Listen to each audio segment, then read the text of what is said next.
editor, we have no investment in your story.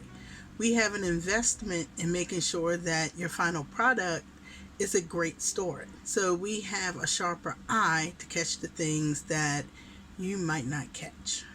Each scene or chapter should start with properly intriguing the reader.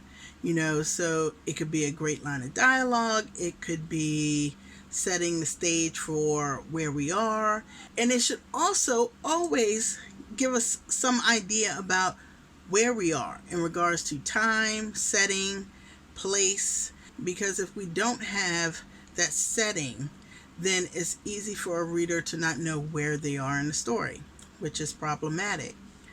In regards to scene and chapter endings, you always want to close them out in a way that compels the reader to go to the next chapter. The next question deals with types of editing. Developmental editing is when an editor looks at your story with a wide lens. You don't want to go to editor and say, can you please edit this book? I'm really bad at commas and grammar and getting the formatting right. And say they focus on those things, but your story is underdeveloped. We are looking at story structure. We are looking at how well your characters are developed, how well your scenes and chapters are developed. We're looking at how well you use dialogue that reveals rather than tells the story. In copy editing, we assume those big story issues have been mostly resolved. So here we're looking at things such as spelling and grammar, and of course point of view and consistency issues. In proofreading, the editor is under the impression that your story is done. It's been edited to look for story structure and development. It's been looked at for spelling, grammar, mechanics, formatting, things of that nature.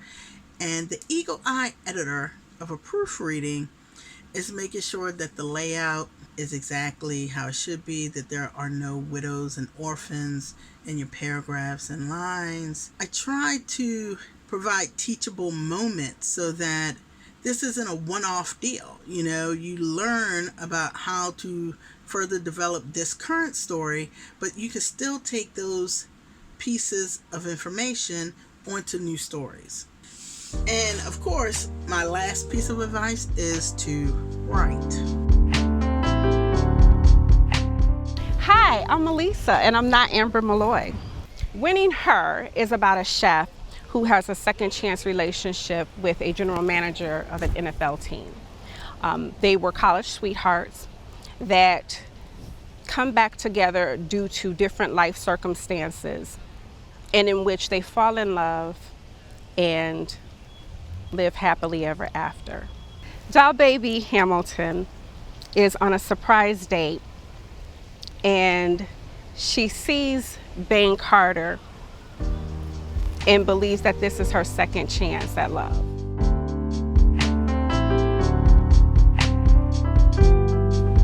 Do we need to have a serious conversation about moving on losing hands all? Since I win at everything, no, Trish, we don't. As your agent, I would just like to say that I warned you not to bail out your cousin's failing, losing, crappy business.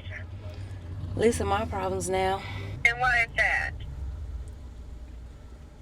Do you have protection? Where are we talking here? A condom? Taser, mace, maybe a butterfly knife. You should stop by. I can hook you up with one of those things. 2 out of 3 of those things are illegal, Trish. Would you rather go to jail or be safe? Seems like a no-brainer, Chef. And speaking of your career, that pays me a hefty fee. Hey, this is not a recreational date. This is for charity. But my tech isn't. Lucky me. I got myself a funding agent.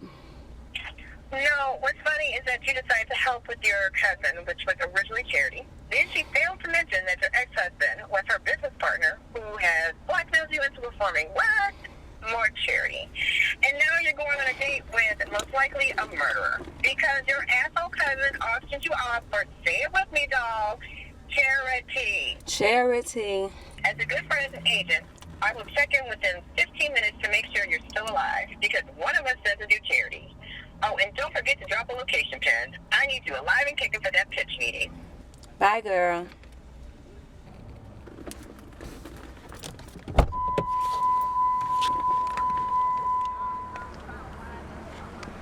So, is this your typical date attire?